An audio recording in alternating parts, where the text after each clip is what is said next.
ఈరోజు మన రాష్ట్రంలో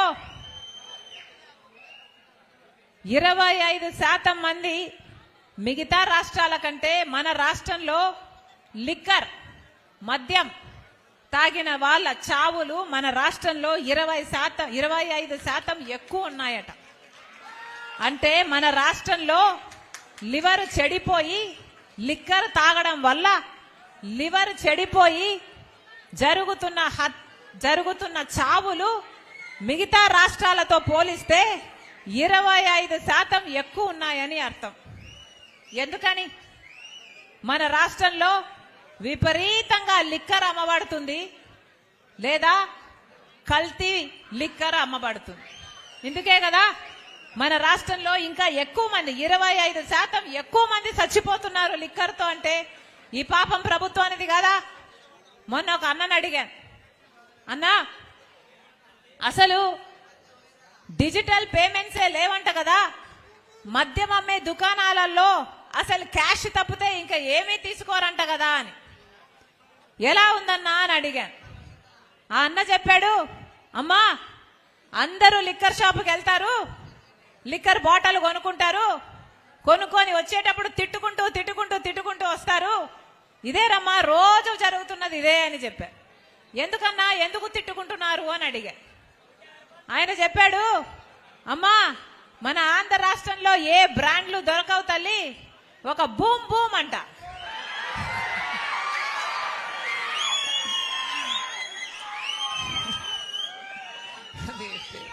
అదేం పేరో మరి, ఒక బూమ్ బూమ్ దొరుకుతుందమ్మా.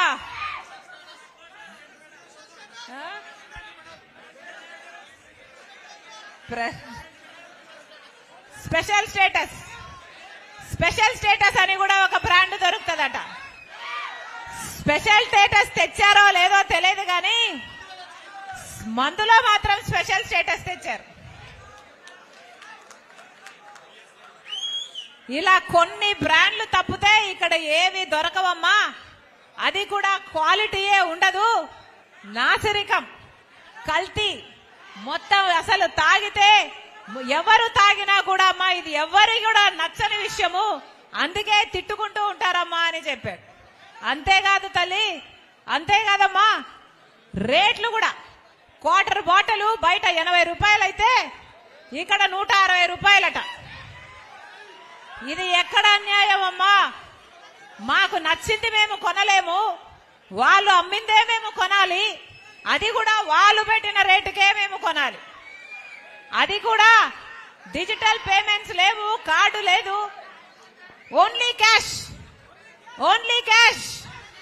ఇది ఏ పద్ధతి? ఇది ఎక్కడి పద్ధతి? ప్రపంచంలో ఎక్కడైనా, దేశంలో ఎక్కడైనా లిక్కర్ షాపులలో ఓన్లీ క్యాష్ ఉందా? ప్రపంచమంతా డిజిటల్ పేమెంట్స్ అంటున్నారు, ప్రపంచమంతా ఆన్లైన్ పేమెంట్స్ అంటున్నారు, కానీ ఒక ఆంధ్రప్రదేశ్ లో మాత్రం ఓన్లీ క్యాష్ అంట. నాకు అర్థమే కాలేదు ఎందుకని అని అడిగా. ఏమో అమ్మా ఇదింతే, వాళ్ళు అమ్మిందే కొనాలి, వాళ్ళకి ఎంతకు అమ్ముతే అంతకే కొనాలి, వాళ్ళ క్యాషే ఇయ్యాలి. ఈ తల్లి అందుకే ప్రతిరోజు ప్రతి ఒక్కడు కొంటాడు, కానీ తిట్టుకుంటూ కొంటాడు, తిట్టుకుంటూ తాగుతాడు. ప్రభుత్వాన్ని తిట్టి పోస్తున్నారని చెప్పాడు.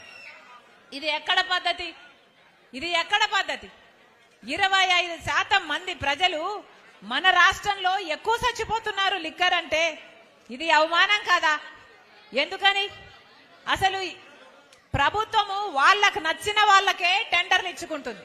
అంటే ప్రభుత్వంకి ఎవరు కమిషన్లు ఇస్తారో, ప్రభుత్వంతో ఎవరు దోస్తీ చేస్తారో వాళ్ళకే టెండర్లు ఇస్తారు, వాళ్ళే అమ్మాలి, అవి కూడా వాళ్ళు పెట్టిన ధరలకే అమ్మాలి. ఏదైనా ఒక క్వాలిటీ చెక్ ఉందా? ఒక మానిటరింగ్ ఉందా? హెల్త్ పాడైపోతుంది, ఆరోగ్యం పాడైపోతుంది, జనాలు చచ్చిపోతున్నారు అన్నా కూడా ఏ యాక్షన్ లేదు, ఈ పద్ధతి మారదు. మరి ఇది ఎక్కడ పద్ధతి? మద్యం అమ్ముతున్నారు, మద్యంలో అసలు ఎంత సరుకు అమ్ముతున్నారు, ప్రభుత్వానికి ఎంత వస్తుంది, రిసీట్ సిస్టమ్ ఎందుకు లేదు, ఇవి ఏవైనా అడుగుతున్నారా? స్టేట్ గవర్నమెంట్ కి ట్యాక్స్ ఎంత వస్తుంది, సెంట్రల్ గవర్నమెంట్ కు ఎంత వెళ్ళాలి, ఎంత వెళ్తుంది, ఏదైనా విజిలెన్స్ ఉందా, ఏదైనా ఆడిట్ ఉందా, ఎవరైనా ఏమైనా పట్టించుకుంటున్నారా? కేంద్రంలో బీజేపీ ప్రభుత్వం ఉంది. కేంద్ర ప్రభుత్వానికి వీళ్ళు ట్యాక్స్ కట్టాలి, రాష్ట్ర ఖజానాకి కూడా ట్యాక్స్ రావాలి. మరి ఎంత వస్తుంది? అసలు ఓన్లీ క్యాష్ అంటే ఎవరికి అర్థం కాని పరిస్థితిలో ఇది ఉంది అంటే ఎందుకుంది ఆలోచన చేయండి. ఎందుకంటే వీళ్ళు ఇష్టారాజ్యంగా చేసుకోవచ్చు కాబట్టి వీళ్లకు ఏ ఎంక్వైరీ లేదు, ఒక సిబిఐ ఎంక్వైరీ జరగదు, ఒక కాగుతో కూడా ఎంక్వైరీ జరగదు, ఒక విజిలెన్స్ లేదు, ఒక ఆడిట్ లేదు, ఒక పాడు లేదు. ఇది ఎక్కడ పద్ధతి? అయినా కూడా యథేచ్ఛగా ఇదే సాగిస్తున్నారు. ఇట్లాగే నడుస్తుంది మన రాష్ట్రం అంతా. ఒక లిక్కరే కాదు, అన్ని డిపార్ట్మెంట్లలో ఇదే పద్ధతి. ఒక పద్ధతి అంటూ లేకుండా ప్రజలకు సంజాయిషీ ఇచ్చుకోవాలని గాని, ప్రజలకు ఒక విషయం చెప్పాలని గాని ఏదీ లేదు. ఇష్టారాజ్యం. వాళ్ళ ఎమ్మెల్యేలు, వాళ్ళ ఎంపీలు ఎవరికి మద్దతు కావాలంటే వాళ్ళకు మద్దతు ఇస్తారు.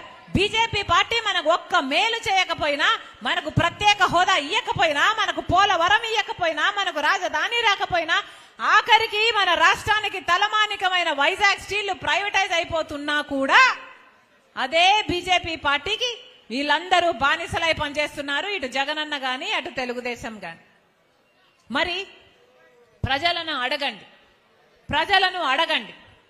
మొత్తం అందరూ కట్టకట్టుకొని బీజేపీకే మద్దతు ఇస్తుంటే వీళ్ళకి ఎందుకు ఓట్లేయాలి? నేరుగా బీజేపీ పార్టీకే ఓట్లేయచ్చు కదా. ప్రజలను అడగండి. దేశం మొత్తం మీద బీజేపీ పార్టీకి అర్థము బీజేపీ పార్టీ ఏమో గాని, మన రాష్ట్రంలో మాత్రం బీజేపీ పార్టీ లేకపోయినా బీజేపీ పార్టీ వీళ్ళల్లోనే ఉంది. ఎవరిలో? బాబు, జగన్, పవన్. బి అంటే జే అంటే పి అంటే బి అంటే బాబు, జే అంటే జగన్, పి అంటే పవన్. మన రాష్ట్రంలో ఇక బీజేపీ ఎందుకు? వీళ్ళ ముగ్గురు ఉంటే సరిపోయింది కదా. వీళ్ళ ముగ్గురు ఉంటే ఇక బీజేపీతో అవసరం ఏముంది?